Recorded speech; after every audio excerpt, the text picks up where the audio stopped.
but we know that Rispoli, our pole sitter, is the form rider. Will Saddlemen have had a discussion between their two riders about what they need to do? You know, I mean, it was really each man for himself at this point. Trying to make like team orders when you're this close and both have the potential to win the championship.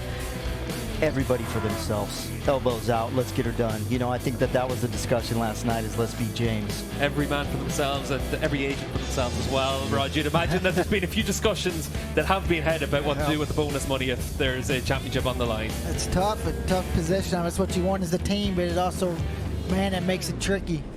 See here, 32 rider field for this 7-lap race. It's James Rispoli on the pole as the red lights come on and go out. And it looks like a great start once again from Jake Lewis from the outside the front row.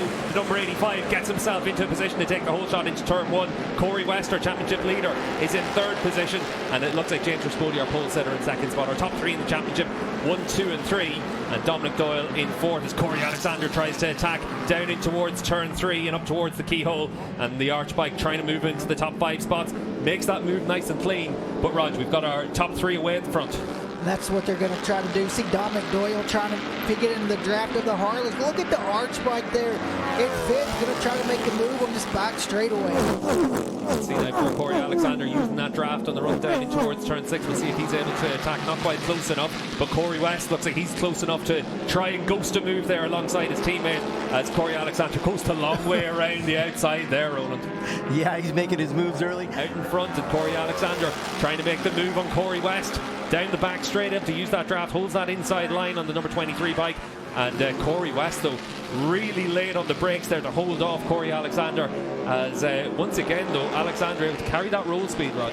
But for Rispoli, he's still got those couple of bike lengths in hand. And still able to hold them off. Corey West, though, coming back in the draft compared to his teammate, the 85 of Jake Lewis. We've seen it a few times with Corey West on the number 1 plate, very late on the brakes, down into 6, still able to get that bike stopped around the outside of his teammate. Great move from West. That's how you earn the 1 plate. And you can see here for Corey West under pressure from his teammate Jake Lewis. This is where we saw Lewis strong last time around against James Rispoli, able to hold that tighter line compared to Corey West, and gets in underneath his teammate. We'll see what the drive's like on the exit of turn 4 down towards turn 5 and the kink in the back straight, and Corey West just about able to keep him at bay there, Rog.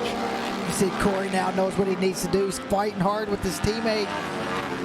Really strong on the brakes. Look how much he closes down the gap. How he gets in there so hot and gets the thing turned anyway. The big thing as well, he's able just to open up that little bit of a gap to Jake Lewis behind as well. And Corey West with a 29.1 on that last lap. He is flying. That's the fastest lap of the weekend by 3/10. Yeah, and again for James Rispoli, new personal best last time around, 0.2 of a second slower than Corey West, who gets attacked there by his teammate Jake Lewis. And this is exactly what Rispoli needs. He needs those 2 Saddlemen bikes to fight with one another. And this is what we built the Super Hooligan Championship for, was this type of scrap, this type of battle. And neither Jake or Corey are giving an inch in this one. Once again, we see that West trying to be as deep as he can into that corner, but this time around it's Jake Lewis that's able to make up the bike lengths and get himself into a position to attack James Rispoli. And Lewis knows that if he wins this race, he wins the championship. And you can see exactly what his game plan is with 2.5 laps to go. Just piling the pressure on here in Rispoli. And this is where it's really difficult for James as well, Rog. You know that you're under pressure, you know you're under attack, and you know you have to win the race. Yeah, these two are kind of pulling a little bit of a gap on Corey West. We'll see if he's able, the last sector of this track, able to close it down. And just coming down in towards those last couple of corners now with 2 laps to go when they come across the line. And it's a 2-rider fight at the front right now because Corey West just that little bit behind right now. But Jake Lewis with a mistake, that's going to let Corey West come through. And the Saddlemen bikes change places there. James Rispoli now with 2 laps to go with a healthy lead over his pursuers, and Corey West on that number 1 bike still in his position to win the championship. And Rog, this is where it is now a case for the Saddlemen team. They know that Corey West has the chance to win the championship. Big time to make up now, and James Rispoli with 2 laps to go. It's going to be tough to make that up. Almost a second lead. Jake Lewis looking so strong too. What a shame he made that mistake. You can see there through this section of track once again through 2, 3 and into 4. That's where his bike's working well, and he's got the draft now to give himself the chance to get alongside his teammate Corey West. But we know that down in towards turn 6, West is strong. West needs to make sure he's able to hold off his teammate, but look at Jake Lewis getting that inside line and able to get himself back up into P2. Corey Alexander coming back into this fight as well, and it's a problem for West. And that is our championship leader, our reigning champion. He's out of this one. And for Corey West, no chance to win the championship. James Rispoli now in the championship winning position. Jake losing out on those 2 races is making, you know, that's the scenario that we're running right now. Corey West not being able to do it. And now we got James Rispoli looking at his first Super Hooligan National Championship. 1 more corner to go. 4 wins in a row for James Rispoli, and that all-important 25 points gets him the 2025 Mission Super Hooligans Championship, and a great performance in the second half of this year from James Rispoli. He takes the win by 3/4 of a second from Jake Lewis.